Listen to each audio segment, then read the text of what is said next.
নমস্কাৰ মৰমৰ ছাত্ৰ-ছাত্ৰীসকল ইতিমধ্যে আমি বহুপদ পাঠ্য অনুশীলনী 2.2 লৈকে সম্পূৰ্ণ কৰিছোঁ।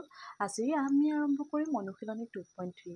তোমালোকে যদি অনুশীলনী 2.2 লৈকে কেনেবাকৈ চোৱা নাই তেনেহ'লে ভিডিঅ'সমূহ চাবা। মই তোমালোকৰ সুবিধাৰ কাৰণে ভিডিঅ'সমূহ মোৰ ডেছক্ৰিপশ্যন অনুশীলনী 2.3 লৈ যোৱাৰ আগতে আমি এটা কথা পঢ়ি ল'ব লাগিব, সেইটো হৈছে বিভাজন কলন বিধি।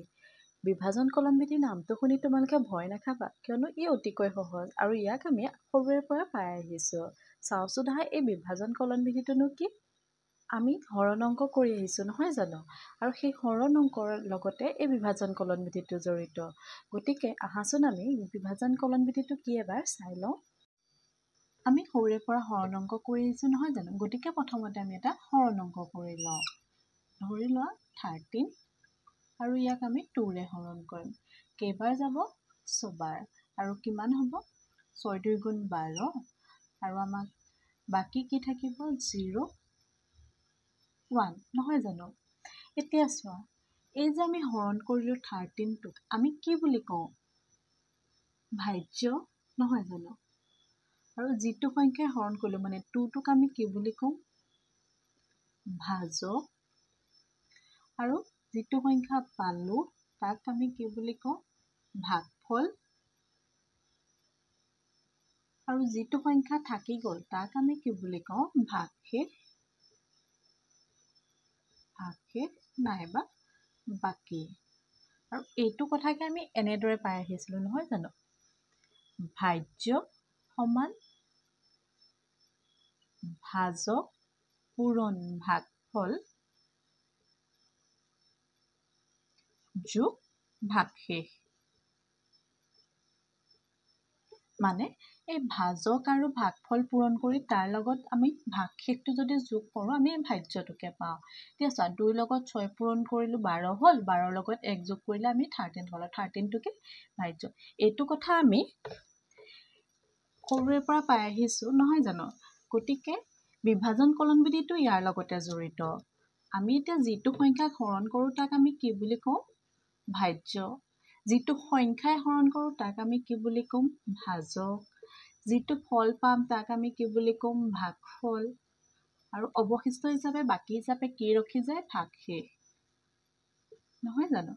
এতিয়া বহুপদৰ ক্ষেত্ৰত এই ভাজ্যটো এটা বহুপদ হ'ব, ভাজকটো এটা বহুপদ হ'ব, ভাগফলটো এটা বহুপদ হ'ব আৰু ভাগশেষটো বহুপদ আৰু ধ্ৰুৱক কিবা এটা পাম নহয় জানো। ভাজ্যটো এটা বহুপদ যাক আমি কি বুলি কওঁ? px। ভাজকটো এটা বহুপদ যাক আমি কি বুলি কওঁ? gx। ভাগফলটো এটা বহুপদ তাক আমি কি বুলি কওঁ? qx। আৰু ভাগশেষটো এটা বহুপদ তাক আমি কি বুলি ক'ম? rx। হ'ল। এইটোক আমি কেনেকৈ পাৰোঁ? ভাজকটোক কি বুলি পাইছোঁ? px। তাৰপৰা ভাজ্য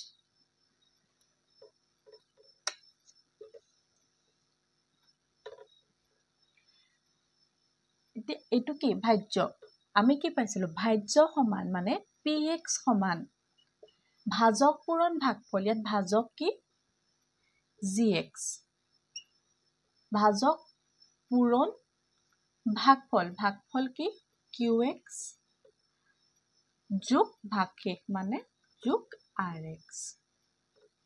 হ'ল। pxটো এটা বহুপদ, gx, qx, rx সকলো বহুপদ আৰু এইটোকে আমি কি বুলি কওঁ?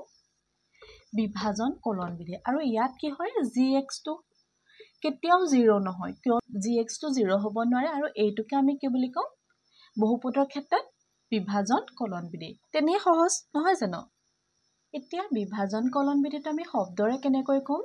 যদি px আৰু gx দুটা বহুপদ যাতে gx does not equal to 0 তেন্তে আমি বহুপদ qx আৰু rx উলিয়াব পাৰোঁ যাতে px is equal to gx into qx plus rx য'ত rx equal to 0 বা rxৰ মাত্ৰা less than gxৰ মাত্ৰা।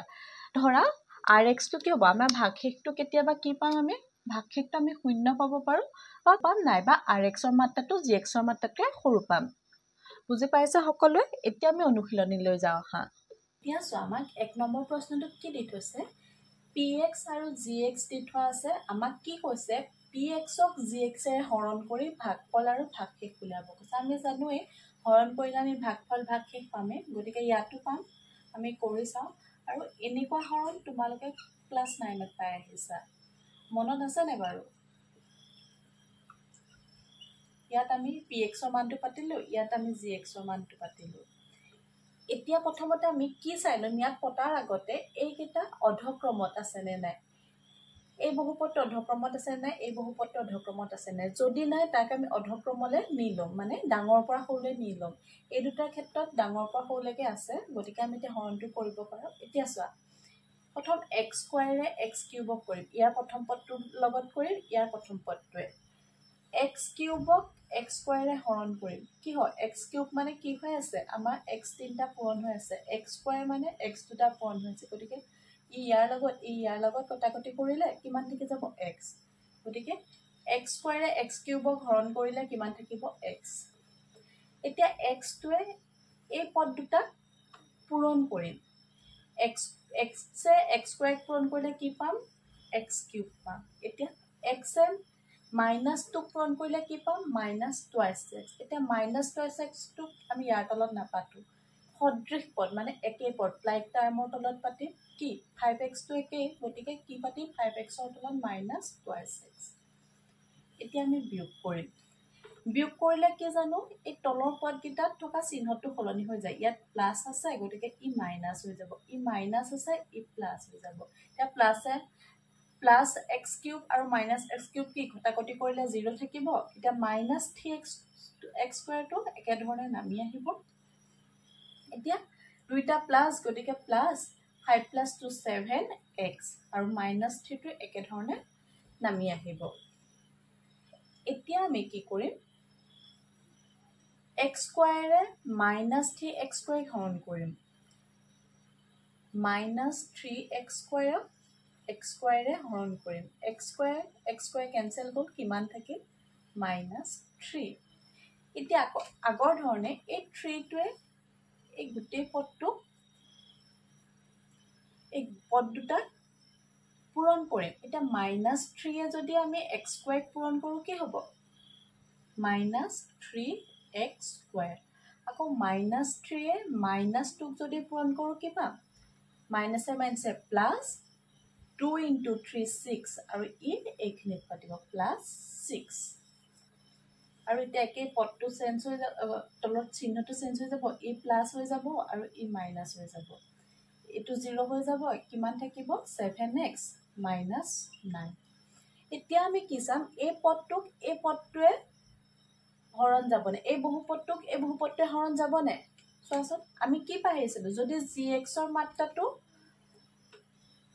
rx ৰ মাত্ৰাতকৈ কি হয় ডাঙৰ হয় তেনেহলে কি ইয়াক আমি হৰণ কৰিব নোৱাৰো ইয়াত ঘাতটো কি 2 ইয়াত ঘাতটো কি 1 এতিয়া ডাঙৰ ঘাত এটা সৰু ঘাত এটাক মানে হৰণ কৰিব নোৱাৰো মানে আমি কি 7ক আমি 9 ৰে হৰণ কৰিব নোৱাৰো এনেকৈ আমি 7ক 9 ৰে হৰণ কৰিব নোৱাৰো হয় না কৰো কেনেকৈ আমি দশমিক পাতি তো 7 টোক ডাঙৰ কৰি লওঁ গতিকে ই ইমানতে ৰখি যাব মানে 7x - 9 টো ই ভাগশেষ হিচাপে থাকি যাব গতিকে আমি ভাগফল কি পালো লিখি দিম এনেকৈ ভাগফল আমি কি পালো x - 3 আৰু ভাগশেষ কি পালো 7x - 9 আমাক উলিয়াবলৈ ভাগফল আৰু ভাগশেষ দিছিলে গতিকে আমি ইমানলৈকে কৰিলে হৈ যাব এতিয়া আহিম দ্বিতীয়টো প্ৰশ্নলৈ এতিয়া চোৱা 1 আৰু 2 টো আমাক px আৰু gx দিয়া আছে ইয়াত pxক gx ৰে হৰণ কৰি ভাগফল আৰু ভাগশেষ উলিয়াব লাগে এতিয়া আমি এই বহুপদ কেইটা অধক্ৰমত আছে নে নাই চাম ইয়াত কি আছে x to the power 4 - 3x square plus 4x plus 5 ই অধক্ৰমত আছে নে আছে আৰু ই চোৱা x square plus 1 minus x ই অধক্ৰমত আছে নে নাই নাই গতিকে ইয়াক আমি অধক্ৰমলৈ লৈ যাম কি হ'ব x square minus x plus 1 আৰু ইয়াত কি আছে আটাইতকৈ ডাঙৰ ঘাতটো মানে মাত্ৰা কি 4 ইয়াত মাত্ৰাটো 4 আৰু ইয়াত কোনটো পদ নাই বাৰু x কিউবৰ পদটো নাই নহয় জানো গতিকে আমি যেতিয়া পাতিম ইয়াত x কিউবৰ কাৰণে অকমান জেগা এৰি থৈ যাম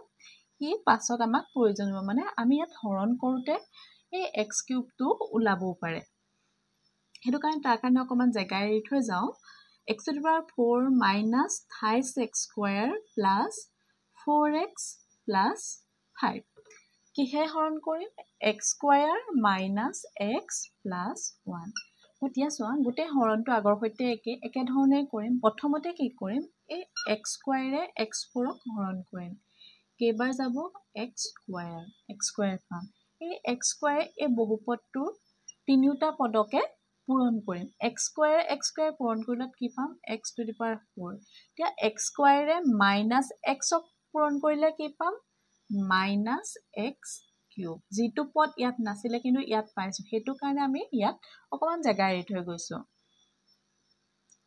তাৰ পৰা কি হ'ব x square into 1 মানে x square কিমান পাম x square গতিকে x y একে সদৃশ পদ মানে সদৃশ পদৰ তলত পাতি দিছো এতিয়া আমি বিয়োগ কৰিব লাগে ইয়াত প্লাস চিন আছে বিয়োগ কৰিলে ইয়াত মাইনাস চিন আহিব ইয়াত মাইনাস আছে গতিকে ই প্লাস আহিব ইয়াত প্লাস আছে গতিকে ই মাইনাস আহিব প্লাস x4 মাইনাস x4 হলে 0 হ'ব ইয়াত কি আহি যাব প্লাস হৈ যাব যেহেতু ই x কিউব হিচাপে নামি আহিব ওপৰত কাৰণ একো নাই মানে কি আছে 0 আছে এতিয়া ইয়াতো মাইনাস আছে ইয়াতো মাইনাস আছে মাইনাস মাইনাস থাকিলে আমি কি কৰিম যোগ 3 আৰু ইয়াত একো নাই মানে 1 আছে 3 + 1 4x square আৰু 4x + 5 ই একে ধৰণে নামি আহিব এতিয়া এইখিনিলৈকে হ'ল ইয়াৰ পাছত আকৌ কি কৰিম এই x square টোৱে x কিউবক হৰণ কৰিম কিমান যাব ই ইয়াৰ আগত একো নাই মানে চিহ্ন কি আছে +1 গতিকে প্লাস পাতিছো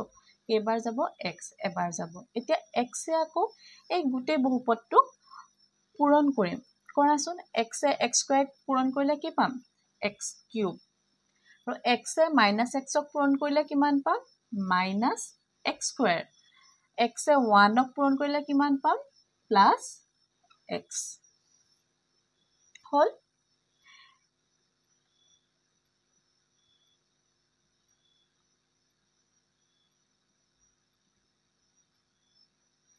এতিয়া বিয়োগ কৰা ই প্লাস আছে ই মাইনাস হৈ যাব তলৰ চিহ্নটো ফলনি হ'ব ই প্লাস হৈ যাব ই মাইনাস হৈ যাব ই 0 হ'ব ইয়াত কি হ'ব -4x square plus x square মানে কি হ'ব -3x square ইয়াত কি হ'ব +3x plus 5 ইয়াক বিয়োগটো দেখা নাই আৰু ই প্লাস আছে ই মাইনাস আছে 4 ৰ পৰা একো নাই মানে 1 আছে 1 এটা আগত কি থাকিব 3 ডাঙৰ চিহ্নটোৰ আগত কি আছে প্লাস গতিকে ই প্লাস পাতিছো আৰু 5 টো একে ধৰণে তললে নামি আহিব ইমানখিনিলৈকে বুজি পালো তাৰ পাছত আকৌ একে কৰিম ইয়াত চোৱা ইয়াতো যেহেতু ঘাতটো 2 আছে ইয়াতো ঘাত 2 আছে গতিকে আমি ইয়াক হৰণ কৰিব পাৰিম গতিকে x square ৰে -3x square কেবাৰ যাব -3 বাৰ আমি কি হয় -3x square যদি আমি x square হৰণ কৰো কি হ'ব x square কটাকটি যাব কি থাকে যাব -3 গতিকে -3 পালো এই -3 পুনৰ এই গুটে বহুপদটোক পূৰণ কৰিম এতিয়া -3x square পূৰণ কৰিলে কি পাম -3x square -3 -x ক পূৰণ কৰিলে কি পাম +3x আৰু -3 +1 ক পূৰণ কৰিলে কি পাম -3 এতিয়া আকৌ বিয়োগ কৰিলে কি হ'ব ই প্লাস হৈ যাব ই মাইনাস ই প্লাস গতিকে প্লাস মাইনাস ইউ 0 হ'ব আৰু +36 -36 0 হ'ব +5 +3 কিমান হ'ব 8 হ'ব ইয়াতে আমি 8 ক হৰণ কৰিব পাৰিম নে x square - x + 1 এ নোৱাৰো গতিকে ই হৈ যাব ভাগশেষ গতিকে আমি ভাগফল কি পালো ভাগফল পালো x square + x - 3 আৰু আমি ভাগশেষ কি পালো 8 ভাগশেষ কিমান পালো 8 বুজি পালানে